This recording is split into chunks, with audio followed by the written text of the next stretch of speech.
Hello everybody, Merry Christmas! Despite it being the end of the year, the story of One Piece doesn't seem to be slowing down at all. A huge battle royale has been announced, and we're getting lore drops every single chapter. Now, aside from the most recent reveal regarding what Devil Fruits really are, and aside from Oda establishing the sea as an actual character, there's a brand new piece of information that we get that is huge, because it's going to determine what the ending of One Piece is going to look like. So it's pretty big news, because it actually raises the ceiling in terms of how powerful One Piece characters can actually become. It's pretty well known in the fandom that Oda said that the final arc of One Piece will make Marineford look cute. At a certain point, some people took that statement and started saying that he had said that Wano was going to be the arc to make Marineford look cute, which was not the case. Like, that he never said that. He said that the final arc would make Marineford look cute.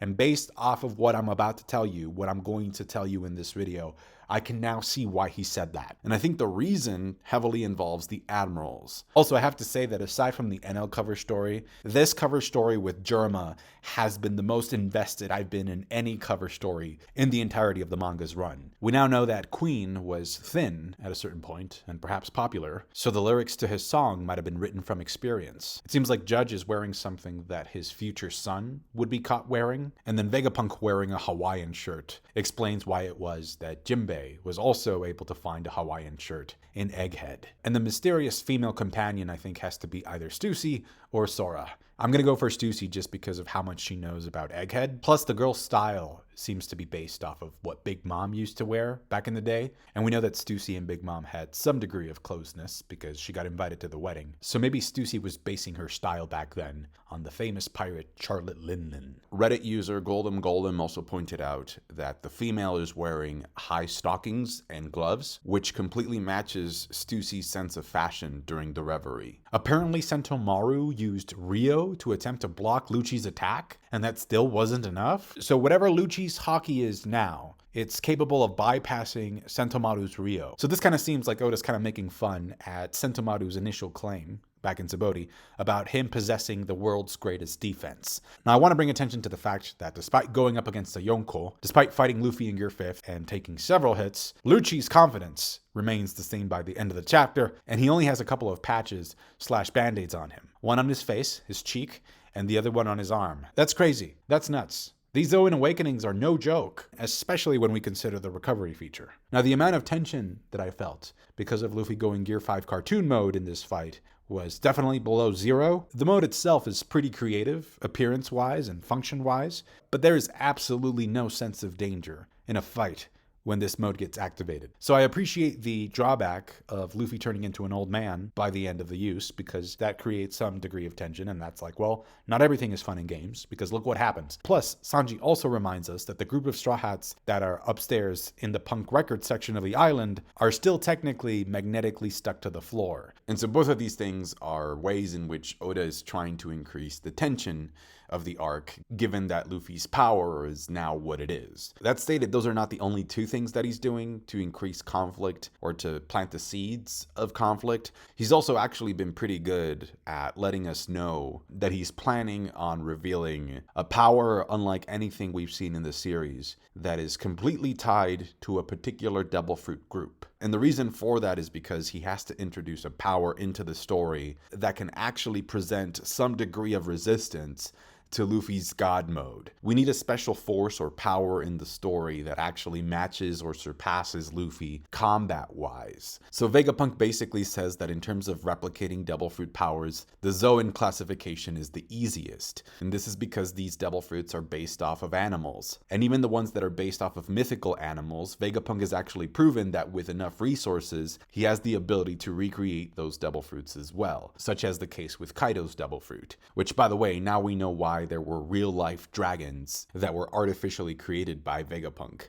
in Punk Hazard. It was all part of the trial and error process of trying to recreate Kaido's Devil Fruit. Now, despite being able to recreate Zoan types, Vegapunk says something that I think is key, which is that he hasn't been able to verify whether or not those duplicates, those Devil Fruit clones that he's created, are capable of awakening. Now, when it comes to paramecias, from what I understand, it's not like Vegapunk is actually able to recreate paramecia devil fruits. It's more like he's taking blood samples from paramecia users, extracting their DNA, and then he uses that to create green blood, and then he injects that blood into the seraphims. On that note, it's time to head into a brand new section of my videos called Hi, I'm heavily invested in One Piece, so I make excuses for Oda's questionable decisions within the story. Either that or I just flat out ignore those decisions because it's easier. Anyway, some CP0 agents get turned to stone due to feeling some kind of way over a chibi version of Boa Hancock. I guess I'm just kind of confused in terms of what the point of the scene is. Is it just to show that the world government agents are that bad? Because I think we kind of already knew that. The Celestial Dragons own slaves, and then we learned back in Amazon Lily that when Boa Hancock and her sisters were captured, and by the way, this was when Boa Hancock, the original Boa Hancock, was 12 years old, she was given these devil fruits, right? Her and her sisters were given the devil fruits that they have now, but they were given to them for entertainment purposes. It's a very dark theme in Amazon Lily, very dark subject matter, where you learn that the Celestial Dragons wanted to be entertained by Boa Hancock and her sisters, and Boa Hancock was 12 years old at the time. So again, I'm questioning, like, was this scene even necessary, given that, you know, if you read Amazon Lily, it's all there already. Also, I think that if the point of the scene was to help illustrate Vegapunk's commentary on how he's able to replicate paramecia powers, then he could have just as easily given the Boa Hancock Seraphim a different paramecia power, and the point would have been illustrated just the same. Now, Vegapunk says that he's tried replicating Logia Devil Fruit powers, but that it's difficult. Yet at the same time, we know that he's been able to replicate Kizaru's laser beam and give it to the Seraphims and the other pacifistas. The key point here is that if we read what Vegapunk has been saying in the story recently, his dialogues always point to the same limitation. Like, he keeps pointing at the same thing using different words and different language. So here he says that he hasn't been able to verify if the artificial Zoans that he's created can actually achieve awakening. That's one limitation, right? So let's think about that for a moment, okay? What does an awakening allow a Zoan to do? Well, it essentially allows them to come back, to recover, and then come back. Durability. We see it here with Rob Lucci when he says that he's about to lose consciousness, right? So the recovery that kicks in for a Zoan is actually something that happens that is outside of the user's control. It's sort of like this living defense mechanism in a way. So we could actually make an argument that Zoan awakenings seem to have this tendency or push towards immortality. Now, if we were to line up all of the devil fruits in the world based off of how rare they are, just based off of how common or uncommon it would be for the average human to run into one, we would come up with this list, right? So paramecias would be the most common. A level above them would be the Zoan types. After the Zoan types, one of the rarest types of devil fruits are the Logias. And then at the very top, we would have the mythical type Zoans. Now let's stay with the paramecias for a moment here. I want to stay with the paramecia tier because we know that there are some paramecias that are above others, right? There are some broken paramecias out there, and one of them is Lost Fruit. It's the Opi Opi no Mi, to the point where that fruit is even known as the ultimate devil fruit. Now the reason why it's called that is because it has the ability to grant someone eternal life. So far we have Zoan awakenings, tendency towards immortality, and then we have Law's ultimate devil fruit, which grants you immortality. Now Vegapunk says that one of his main goals is to be able to provide the world with accessible and unlimited energy so that people don't cause wars fighting over it. And a couple of chapters ago, Lilith revealed that the entirety of Egghead Island runs on fire, that they use fire to power the island.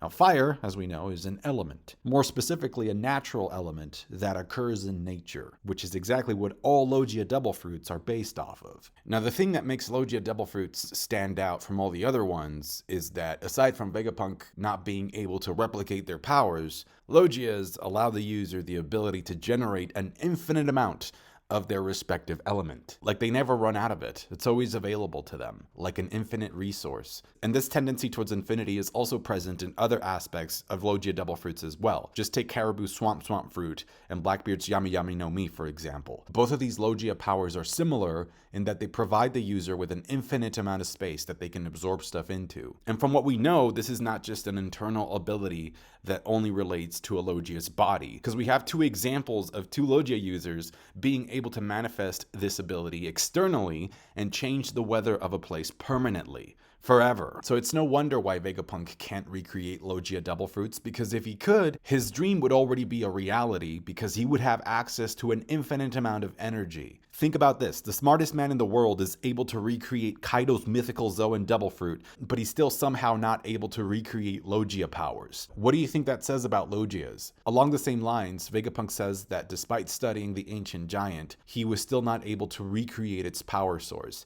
And then Chaka says that this dynamic power source was strong enough to rewrite everything we know about the world today. So despite Vegapunk's vast intelligence, he's not able to recreate Logia Devil Fruits, and he's also not able to recreate the advanced type of fuel/energy source that was used by the people of the ancient kingdom. I don't know about you, but it's beginning to sound to me like those two things are actually the same thing. Now, something that really stood out to me as I did more digging is how much Oda actually goes out of his way to hype up Logia powers throughout the series. Look at this. This is from volume 30, SBS. He says, "The Logia type, which allows the user to freely change his original physical form, definitely stands out on a whole other level compared to other Devil Fruits." The same thing is repeated again canonically in Skypiea when Rocky says that NL being a Logia means that his Devil Fruit is part of the most powerful kind of all. This is volume 58, Marineford. Oda gets asked about Whitebeard. He says, "The Gura Gura no Mi is considered as one of the most powerful Paramecia fruits." All right? It's easy to think that he's an earthquake human and must be a Logia.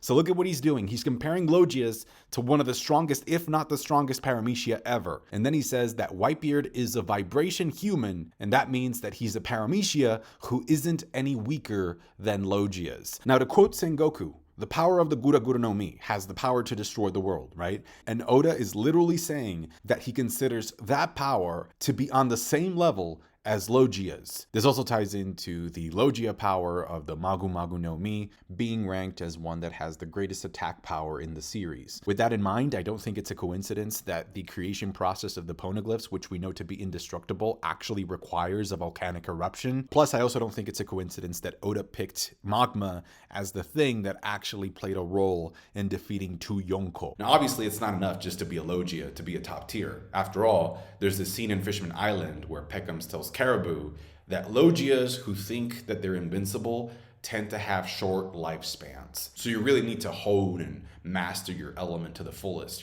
really polish it up and cover your weaknesses, which is kind of what the Admirals are required to do because of the job that they have. There's a scene in Wano where Raizo tries to burn Green Bull with a fire release jutsu that he has, and then Green Bull says something to the effect of, "If fire was still like one of my weaknesses, I would have never been able to become an admiral in the first place." So if we were to consider all Devil Fruits, we would find that on average, the Logia types are the strongest from the get-go. But it's still absolutely crucial to be able to train those powers up if you want to become a top tier. And even if you consider Shanks showing up by the end of Wano and using his Conqueror's Haki, advanced Conqueror's Haki, to push Green Bull out of his Logia form and kind of making him look like a clown, even Kaido says that that type of Haki is super rare. There are very few people in the world that can actually use that type of Haki and are capable of doing what Shanks did to Green Bull. Plus, Green Bull actually says, "Look, I'm not picking a fight with you guys.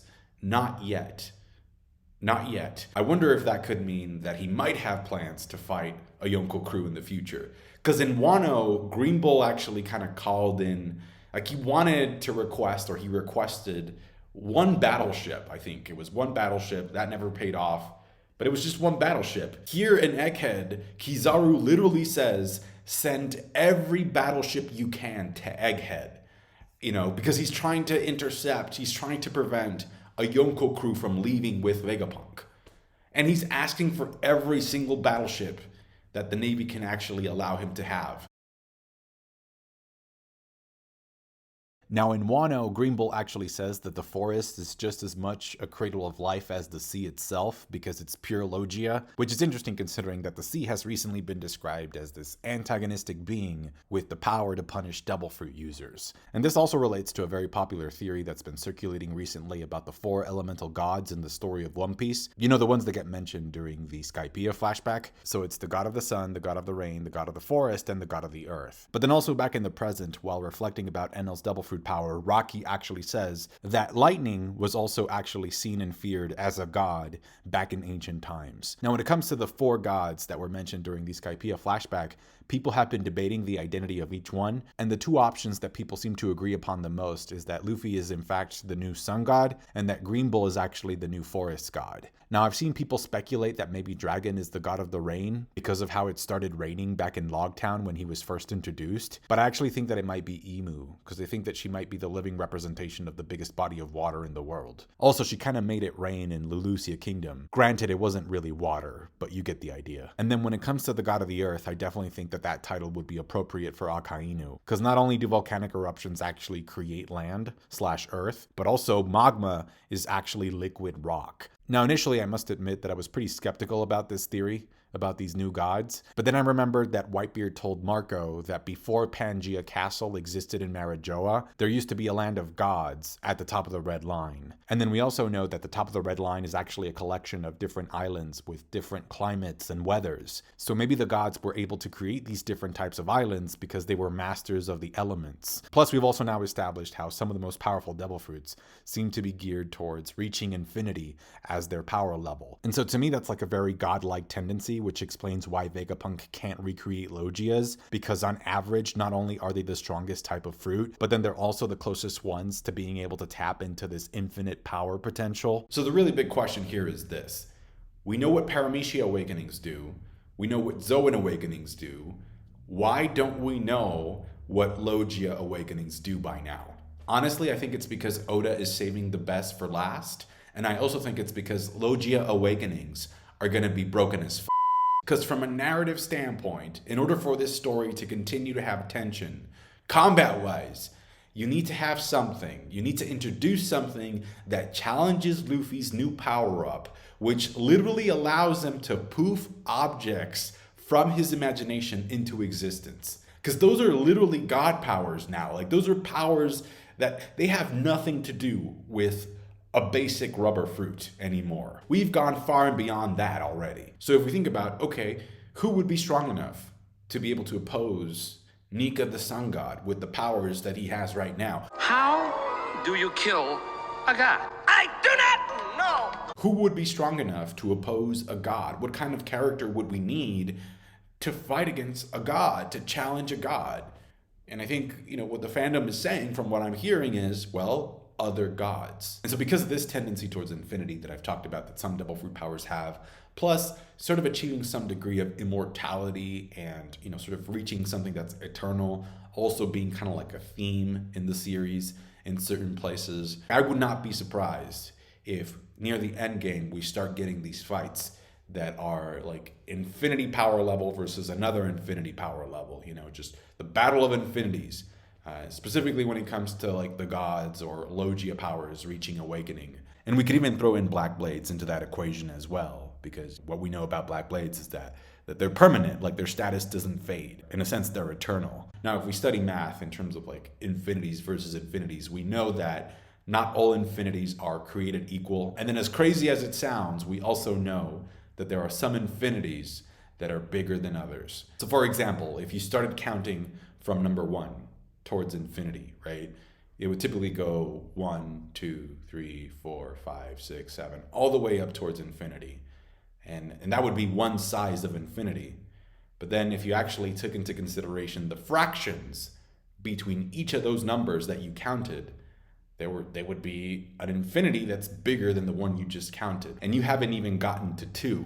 So again, not all infinities are created equal. Also, Vegapunk says in the chapter that the Seraphims are the strongest form of humanity. And yet at the same time, we also learned that the Seraphim seem to have a weakness towards laser beams, which is literally what Kizaru's devil fruit power allows him to create and shoot. So I definitely think that Logia awakenings, specifically when it comes to the Admirals, could actually introduce a brand new power level in the series if they actually tap into this whole infinite sort of source of energy that Vegapunk keeps hyping up. So you know how Lucci actually dedicated some time to getting stronger and was able to achieve his Zoan awakening? I think it'd be a good idea if Smoker actually was the one to reveal what a Logi awakening does, and that maybe he achieved it, that maybe he started like training or getting stronger after Punk Hazard, because he's been MIA for a while now. Also, I was reading the chapter and I started wondering whether or not Luffy's giant inflated face